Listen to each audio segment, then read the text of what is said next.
Hello folks. I recently reviewed the Neat Bee Microphone. I feel that microphone represents a good value for the $100 that it cost when I got mine.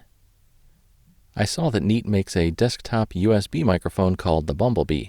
I decided to pick one of those up and see if it might also represent a good value. I'm recording with the Bumblebee now, so you can already get some idea of how it sounds. It has a nearly 1-inch diaphragm with a cardioid pickup pattern. There are no selectable patterns, it is cardioid only. It is designed to sit directly on a desk, and there is no way to mount it on a stand or boom arm. This is a dedicated desktop microphone. It sits on small rubber feet, but it still transmits taps and bumps of the desk fairly readily. That's not at all surprising or unusual for a mic sitting on a desk with no shock mount.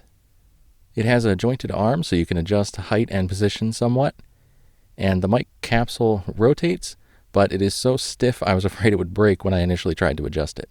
It didn't break, but I still probably won't adjust it very often. It has a headphone jack for direct monitoring with the volume knob right above it. The middle knob is microphone gain, and on the left is a switch that has 3 EQ settings: voice, neutral, and music. Right now I have it on the neutral setting. As for build quality, it's not too bad, but the knobs are disappointing. They turn smooth enough, but they aren't quite straight, and they wobble while you turn them.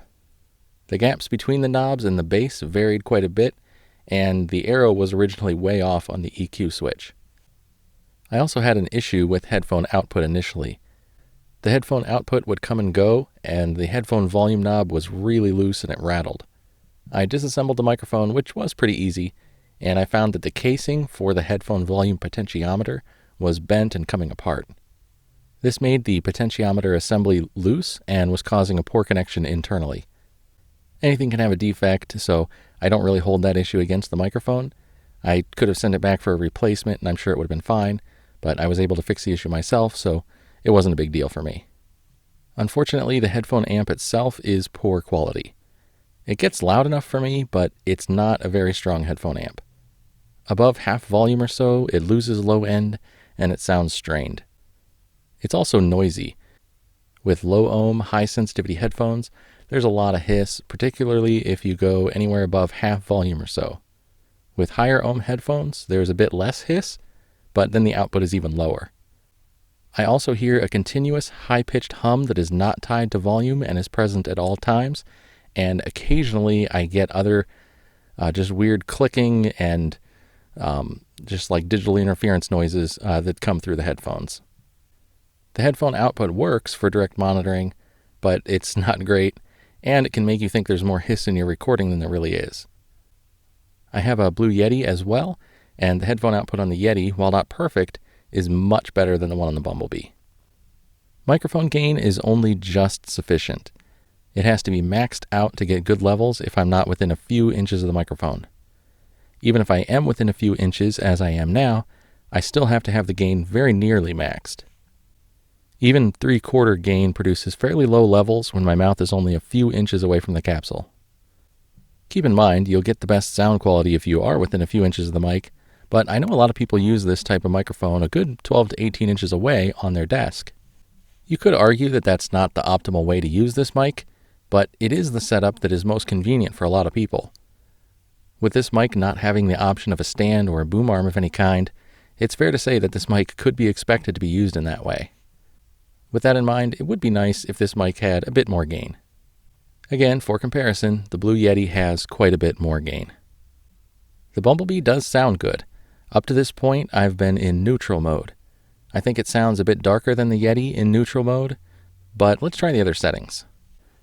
Now I've engaged the voice mode. I hear a slight difference in the EQ. It's not night and day, but there is a difference, and maybe it's just the difference you were looking for. Now I've switched to the music setting. I assume this mode is for instruments and singing. I'm not good at either, so you'll just have to settle for listening to my voice on this setting. Hopefully you can at least get an idea of how the tone changes. I've mentioned the Blue Yeti a couple times in this review, so now I've switched to the Yeti so you can hear how the sound compares to the Bumblebee. The Yeti has a bit less self-noise than the Bumblebee. The Bumblebee isn't too bad if you can get close and turn the gain down a bit, but with both microphones set to give similar levels, the Yeti has lower self-noise. The Bumblebee is totally usable, but it isn't a particularly quiet mic. Here is some silence from each so you can compare.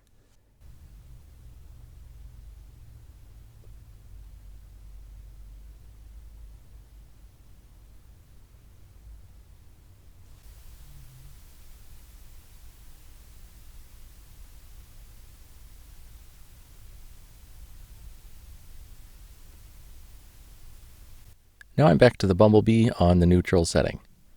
Unfortunately, the Bumblebee isn't quite the microphone I hoped it would be.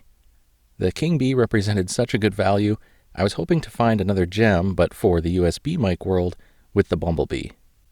But I think the versatility of this mic is a bit limited.